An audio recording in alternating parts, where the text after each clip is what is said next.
நேயர்கள் அனைவருக்கும் வணக்கம். ரேவதி சண்முகம் கவிஞரோட சமையல் சேனல்ல இன்னைக்கு ஒரு டிஃபன் வெரைட்டி தான் பார்க்க போறாங்க. ஆனா அதுக்கு முன்னாடி நிறைய பேர் பார்த்துருப்பீங்க. நானும் வித்யாவும் மொத்தம் பண்ணிட்டு இருந்தோம். அப்புறம் கொஞ்சம் நடுவில் வித்யா பண்ணலாம். ஏன்னா எனக்கு கொஞ்சம் வேலை, என்னோட பர்சனல் இது எல்லாமே இருந்தது. ரெண்டாவது கொஞ்சம் உடம்பும் இதுவாக இருந்தது. அதனால பாவம் அவ தான் அதை பண்ணிட்டு இருந்தா. நிறைய பேர் அதை நல்லா எழுதியிருந்தீங்க. ஒருத்தர் ரெண்டு பேர் வந்து சில கமெண்ட்ஸ் கொடுத்துருந்தீங்க. ஆனாலுமே எல்லாருமே ரொம்ப அப்ரிஷியேட் பண்ணியிருந்தேங்க. எனக்கு அது ரொம்ப சந்தோஷம். ஏன்னா அவர் ரொம்ப நல்லா சமைப்பா, சூப்பராக சமைப்பா, நல்லா டேஸ்டியாக இருக்கும், அளவாக பண்ணுவான். எனக்கு அது வராது கரெக்டாக, ஆனால் அளவாக பண்ணுவா, ரொம்ப நல்லா இருக்கும். ஸோ அதை வந்து நிறைய பேர் என்கரேஜ் பண்ணி பண்ணியிருந்தீங்க. அது எல்லாருக்கும் என்னோட மனமார்ந்த நன்றி. தொடர்ந்து நிறையவும் அவளும் பண்ண போறா. நானுமே பார்த்தீங்கன்னா நடுவில் வர முடியாதனால நம்ம இன்னைக்கு பண்ணலாம் அப்படின்னு. பட் அதுக்கு இடையில நான் இதுவான மாதிரி அவளுக்கும் கொஞ்சம் என்கேஜ் ஆகிட்டா, அவளோட வேலையிலையும் என்கேஜ் ஆகிட்டா. ஸோ கரெக்டாக அவளுக்கும் வேலை கரெக்டாக இருந்தது. சரி, இதுக்கு இடையில வந்து ஏற்கனவே ரொம்ப கேப் இருந்ததுனால அந்த இது வேண்டாமேங்கிறதுனால நம்ம வந்து நான் தனியாகவும் பண்ணுறேன், நீ திருப்பி நம்ம ரெண்டு பேரும் சேர்ந்தே பண்ணுவோம். இப்போதைக்கு நான் ஒரு கொஞ்சம் ரெசிபிஸை தனியாக பண்ணிடுறேன்னு சொல்லிட்டு அப்புறம் நான் தனியாக பண்ணுறதுக்கு வந்தேன். ஆக்சுவலாக அவ்வளோ மிஸ் பண்ணுறேன். ஏன்னா அவள் இப்போ வந்துடுவா. வந்து நம்ம திருப்பி மற்ற ரெசிபிஸ் எல்லாம் வந்து அவளோட சேர்ந்து தான் பண்ண போகிறோம். அதே சமயம் நிறைய பேர் கேட்டிருந்தீங்க, ஏன் நீங்கள் வரல, அம்மா எங்க, அம்மா எப்படி இருக்காங்க அப்படின்லாம். நிஜமா ஆத்மார்த்தமா எல்லாரும் அதுக்கு இதை கேட்டபோது எனக்கு அவ்வளோ ஒரு நெகிழ்ச்சியாக சந்தோஷமா இருந்தது. அதில் வித்யாவும் சொல்லியிருந்தா. அதனால எனக்கு என்னோட வேலை அப்படிங்கிறதுனால நான் என்னால் வர முடியலன்னு.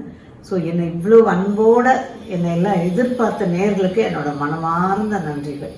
அதே மாதிரி அவள் செய்யும்போது அவளை நிறைய என்கரேஜ் பண்ணுங்க. ஏன்னா அவள் இன்னும் நிறைய பண்ணுவாள். ஸோ நீங்கள் உங்களோட சப்போர்ட் எனக்கு எப்படி கிடைச்சதோ அதே மாதிரி அவளுக்கும் கிடைக்கட்டும் அப்படிங்கிறது தான் என்னோட வேண்டுகோள். ஸோ இப்போ வந்து இந்த டிஃபன் வெரைட்டிக்கு போகலாம். இன்றைக்கி நான் எடுத்திருக்கிறது ரவா பூரியும் உருளைக்கிழங்கு மசாலா. அது கொஞ்சம் வித்தியாசமாக பண்ணுவேன் நான். ஸோ ரொம்ப நாள் ஆச்சு அதை செய்வோம் அப்படிங்கிற ஒரு ஐடியாவில் தான் வந்தேன்.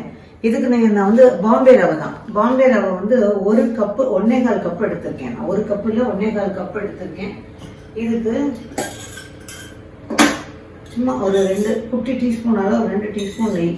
பெரிய டீஸ்பூன் வச்சுருந்தீங்கன்னா அதில் வந்து உங்களுக்கு ஒரு ஃபுல்லாக 1 டீஸ்பூன் ஊற்றிடலாம். அதை ஊற்றிட்டு அதோட உப்பு, இதுக்கு வந்து ரொம்ப உப்பு இழுக்காது, அதனால பார்த்துக்கங்க. அரை டீஸ்பூனை விட கொஞ்சம் கம்மியாக உப்பு. அப்புறம் தண்ணி வந்து அளந்து வச்சுக்கோங்க. இப்போ 1.25 கப்பு, 1 கப்பு போடுறீங்க அப்படின்னா ஒரு 3/4 கப்பு தேவைப்பட்டால் மேல்கூட தண்ணி. அதே 1.25 கப்பாக இருந்ததுன்னா 1 கப்பு தண்ணி ஓரளவுக்கு இழுக்கும். இது கொஞ்சம் தளதலான்னு பிசைஞ்சு மூடி வைக்கணும். நம்ம என்னன்னா ஊறணும் இல்லையா, அதனால இது தளதலான்னு பிசைஞ்சு மூடி வைக்கணும். அதுக்கப்புறம் நம்ம வந்து இழுத்துப்போம். நல்லா தேவைப்பட்டால் தண்ணியை தெளித்து நல்லா பிசைஞ்சிடலாம். இப்போ இது வந்து நல்லா அப்படியே பிசைஞ்சிடலாம். இது ஆக்சுவலாக இவங்க மீனாட்சி அம்மன் புக்கு பார்த்து தான் நான் ஆரம்பத்தில் சமைக்க கற்றுக்கிட்டதே. அந்த மீனாட்சி அம்மன் புக்கில் வந்து ஆரம்பத்தில் இந்த பதர் பேணிக்கெல்லாம் அவங்க ரவையை தான் கொடுத்துருப்பாங்க.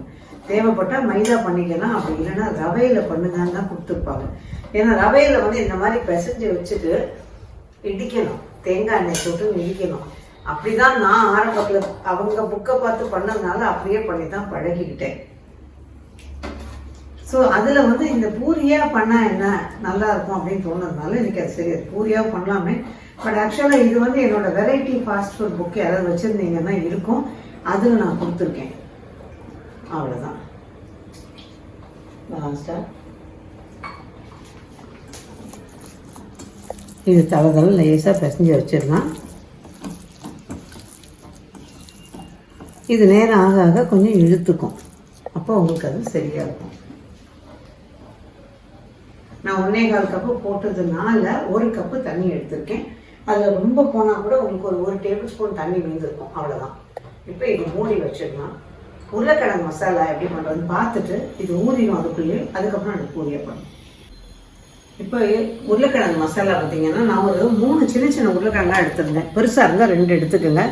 இதை வந்து நான் உப்பெல்லாம் சேர்க்கலை, அப்படியே வெறுமனே வேக வச்சுருக்கேன். குக்கரில் 2 விசில் விட்டு எடுத்துட்டேன். யூஸ்வலாக வந்து அவசரம்னு சொன்னால் நான் வந்து தோலை சீவிட்டு கடகடன்னு வெட்டிட்டு குக்கரில் 2 விசில் விட்டு எடுத்திங்கன்னா டக்குன்னு உங்களுக்கு ஆயிடும். தோல் நீக்கி அந்த தோலோடு வேக வச்சு அப்புறம் தோலை உரிச்சு அந்த பிரச்சனையே இருக்காது. இல்லை, இது ஓரளவு கொஞ்சம் மசிக்கணும். இது மசிக்கிறது இருக்கட்டும். இதுக்கு இடையில ஒரு கடாய் அடுப்பில் போட்டிருக்கேன். இதில் எண்ணெய் இந்த பொசிஷனில் வச்சு எடுக்கிறதுனால பக்கத்தில் டக் டக்குன்னு ஈஸியாகிடுது. எண்ணெய் வந்து ஒரு 1.5 டேபிள் ஸ்பூன் அளவுக்கு ஊற்றினா போதும். ஆக்சுவலாக அவள் விகடன் வந்து ஒரு இன்டர்வியூ பண்ணாங்க என் தங்கையும். அப்போ பண்ணும்போது நான் வந்து இந்த பொசிஷனில் வச்சு எடுக்கிறோமான்னு சொல்லி சொன்னாங்க. ஸோ அது ரொம்ப சௌரியமாக இருந்தது. ஆக்சுவலாக கிச்சனே ஒரு வித்தியாசமாக தெரிஞ்சுது. அதனால சரி இந்த தடவை நம்ம அப்படி எடுப்போம் அப்படின்னு சொல்லிட்டு குமார் இறங்கியிருக்கான். அதனால இப்படி வச்சுருக்கோம். இதில் வந்து எண்ணெய் காஞ்சதும் கடுகு கொஞ்சம் காயணும், காயுது. கொஞ்சமாக கடுகு நல்லா பொரிஞ்சிருச்சு. ஒன்று நல்லா ரொம்ப பொரியுது பாருங்கள். கடலை பருப்பு ஆஸ் யூஷுவல் நம்ம போடுற மாதிரி தான். உளுந்து எக்ஸ்ட்ரா வந்து நான் 2 சோம்பு சேர்த்துக்கிறேன். இந்த சோம்பு வாசனை பிடிச்சவங்க சேர்த்துக்கங்க, பிடிக்கலன்னா நீங்கள் விட்டுடலாம்.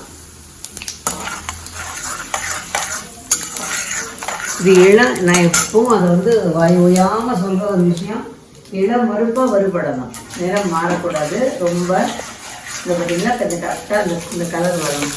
இந்த கலர் இருந்ததுன்னா நல்லாயிருக்கும். அவ்வளோதான். இதில் வெங்காயம் வந்து நல்லா 3-4 வெங்காயம் நறுக்கி வச்சுருக்கேன். சின்னதாக இருந்ததுனால 4 வெங்காயம், பெரிய வெங்காயமாக இருந்தால் நல்லா 2-2.5 வெங்காயம் நறுக்கிட்டு வாங்கிட்டு அதில் ஒரே ஒரு பச்சை மிளகாய்.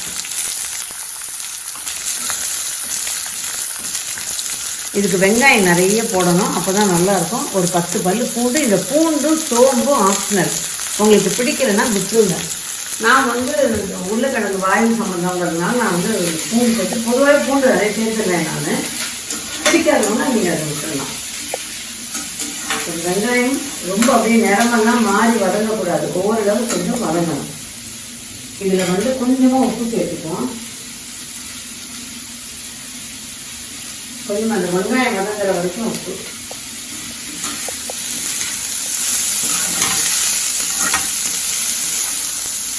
இது வதக்கிட்டு இருக்கும்போது இது இன்னும் கொஞ்சம் நல்லா மசிச்சு விட்டுடலாம்.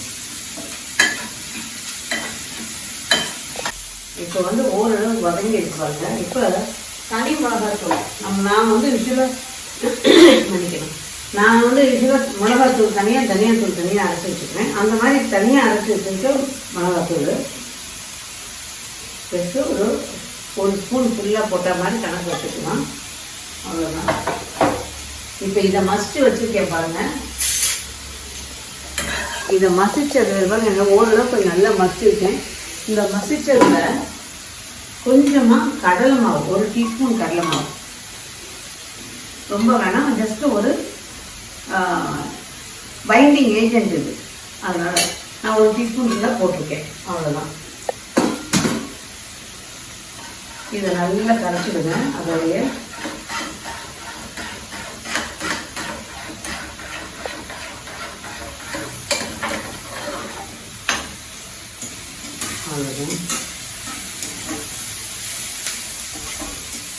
இப்போ இது வதங்கும் பொழுதே கொஞ்சமாக கொத்தமல்லி பொடியை நறுக்கி வச்சுருக்கோம் இல்லையா, அந்த கொத்தமல்லி, அதோட தக்காளி, ஒரே ஒரு தக்காளி தான் நறுக்கி வச்சுருக்கேன். அந்த ஒரு தக்காளி போதும். அவ்வளோதான்.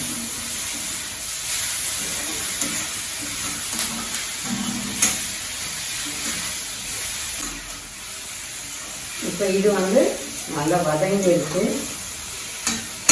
இது வதங்கினாலுமே இங்கே பார்த்தீங்கன்னா ஒரு 1/2 கப்போட கொஞ்சம் கம்மியாக தேங்காய் துருவல், ஒரு கை தேங்காய் துருவல்னு வச்சுக்கோங்க. அதில் வந்து நல்ல ஒரு 1/2 டம்ளர் 3/4 டம்ளர் தண்ணி எடுத்து 2 பாகமாக அது தேங்காய் பால் எடுத்து வச்சுருக்கேன். முதல் பால், 2வது பால், 2 அதுக்கு சேர்த்து வச்சுருக்கேன். இது வந்து நான் ஒரு நல்ல ருசி கொடுப்போம். 1/2 கப்பை விட கொஞ்சம் கம்மியாக எடுத்துக்கலாம். சரிங்களா? அவ்வளோதான். இதில் வந்து இந்த உருளைக்கிழங்கை சேர்த்துக்கலாம். அதோட தேங்காய் பால் இதிலே ஊற்றிக்கலாம்.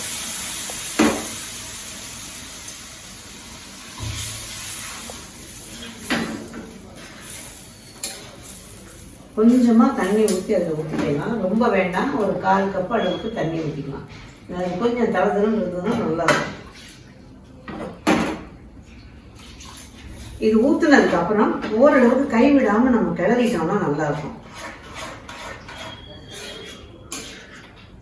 தீயை ஜாஸ்தியாக வச்சிருக்கேன். இப்போ இதுக்கு தேவையான உப்பை இதில் போட்டுடலாம். நம்ம வெங்காயத்துக்கு தான் உப்பு போட்டோம் இல்லையா, இப்போ இதுக்கு தேவையான உப்பை வந்து இதில் சேர்த்துடலாம்.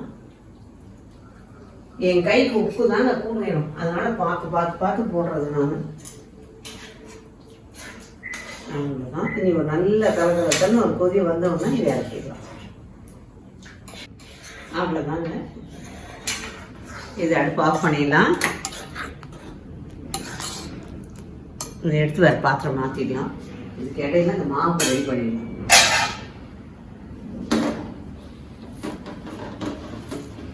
பாருங்க, இப்போ தண்ணி இழுத்துக்கிட்டு கரெக்டாக வருது.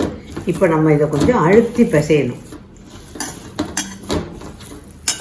நான் நல்லா இதில் போர்டில் போட்டு பிசைறதுக்காக தரையில் போட்டு பிசைஞ்சிக்கிறேன்.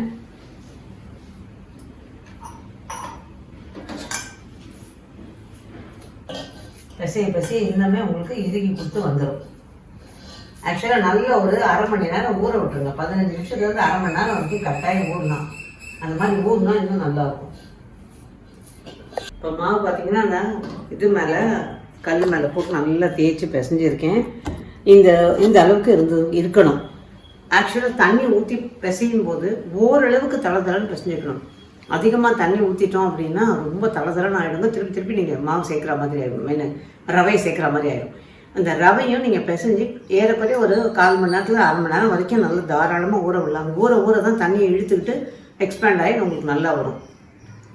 அதே மாதிரி இது வந்து தண்ணி ஜாஸ்தி ஆகிடுச்சுன்னா திருப்பி நீங்கள் சேர்க்கணுங்கிறது நான் சொன்ன விஷயம். இது வந்து எதுக்காக சொல்கிறேன் அப்படின்னா, நிறைய பேர் சொல்வீங்க நீங்கள் கொடுக்குற டிப்ஸ் வந்து எனக்கு ரொம்ப உபயோகமாக இருக்குது. இந்த டிப்ஸ் வந்து என்னோட அனுபவங்க. நான் முதல்ல பண்ணும்போது ரொம்ப தளதளன்னு எனக்கு இன்னும் மறக்க முடியாத அந்த ஆரம்ப நாட்கள் இருக்குது. அதில் வந்து மாவெல்லாம் பிசையும் போது சில நேரங்களில் தவறுதல தண்ணி நிறைய ஊற்றி இந்த மாவு பிசைஞ்ச மாதிரி முதல்ல நான் பிசைஞ்சு அப்படி தான் இந்த மாவு பிசைகிறது வந்து அப்போ நான் பிசைஞ்சது அப்படி தான் தப்பு பண்ணி மாவெல்லாம் சேர்த்து அதெல்லாம் சரி பண்ணேன். அதுக்கப்புறம் தான் அது ஞாபகம் வந்து அடுத்த தடவையெல்லாம் பண்ணும்போது கரெக்டான அளவு தண்ணி சேர்த்துக்கிட்டேன். தண்ணியை அளந்துக்கிட்டேன். இவ்வளோ தண்ணி ஊற்றினா சரியாக இருக்கும் அப்படின்னு. ஸோ இதுதான் நான் சொல்கிறது. ஸோ டிப்ஸு வந்து என்னோடய அனுபவம். தண்ணியை ரொம்ப சேர்த்துடாமல் ஒரு அளவாக சேர்த்து நம்ம கொடுத்துருக்க தண்ணி இருக்குது பார்த்தீங்களா, அதில் நீங்கள் வந்து ஒரு 3/4 கப்பே வச்சு பிசைஞ்சிக்கங்க. அப்புறம் தேவைப்பட்டால் கூட கொஞ்சம் தண்ணியை ஊற்றி பிசைஞ்சிக்கிட்டிங்கன்னா உங்களுக்கு சரியாக இருக்கும். இப்போ இது கரெக்டான பதத்தில் இருக்குது. நம்ம சின்னதாக வந்து ஒரு உருண்டையை எடுத்து முதல்ல உருட்டி திரட்டிடுவோம். இப்படி வச்சுக்கிறதுனால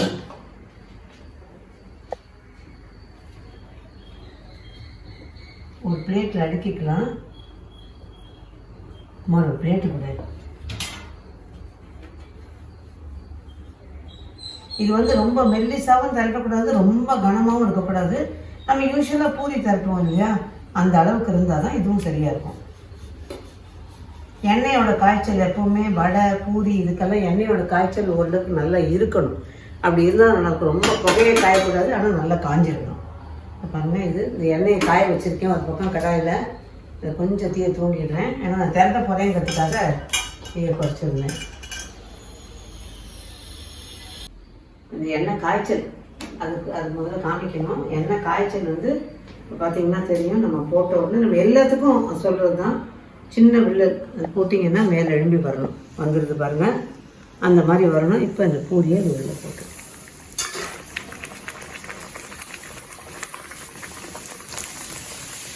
எண்ணெயை தூவி விடுங்க. நல்லா ஒரு வில்லல் எடுத்து அதில் போட்டு பார்க்கணும். அது நல்லா வந்து மேலே டக்குன்னு போட்ட உடனே கிளம்பி வரணும். அதுக்கப்புறம் நான் தீயை வந்து ரொம்ப குறைச்செல்லாம் வைக்கலைங்க. இந்த கடாய்க்கு ஏற்ற மாதிரி வச்சுருக்கேன். அந்த மாதிரி இருந்தால் தான் உங்களுக்கு அது நல்லா இருக்கும். நிறைய பேர் சவுண்டு சரியில்லைங்கிறீங்க, அதுக்கு ஏற்ற ஏற்பாடு பண்ணிவிட்டு இப்போ மைக்கெல்லாம் போட்டு ரெடி பண்ணிடுறோம்.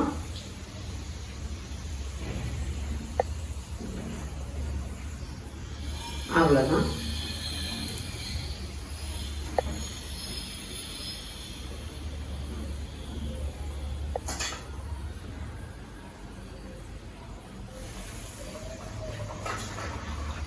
அவ்வளோதான். அந்த 2வது பூரியும் வச்சாச்சு.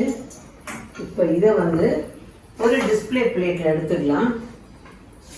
இது வந்து பார்த்தீங்கன்னா கொஞ்சம் ட்ரையாக தான் இருக்கும். இந்த பூரி அப்படியே எண்ணெய் குடித்தா மாதிரிலாம் இருக்காது, எண்ணெயும் ரொம்ப குடிக்காது.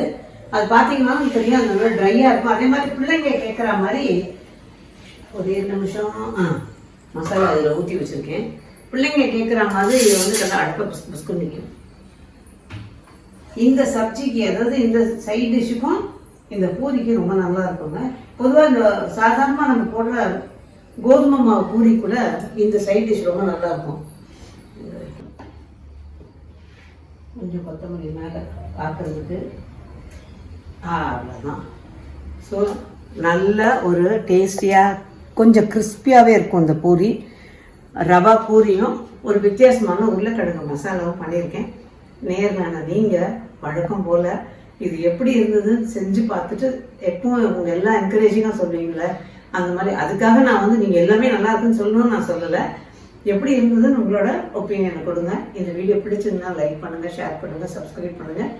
தொடர்ந்து உங்களோட ஆதரவை வித்யாவுக்கும் சரி எனக்கும் சரி கொடுப்பீங்க அப்படிங்கிற நம்பிக்கையோட மீண்டும் சந்திப்போம். நன்றி, வணக்கம்.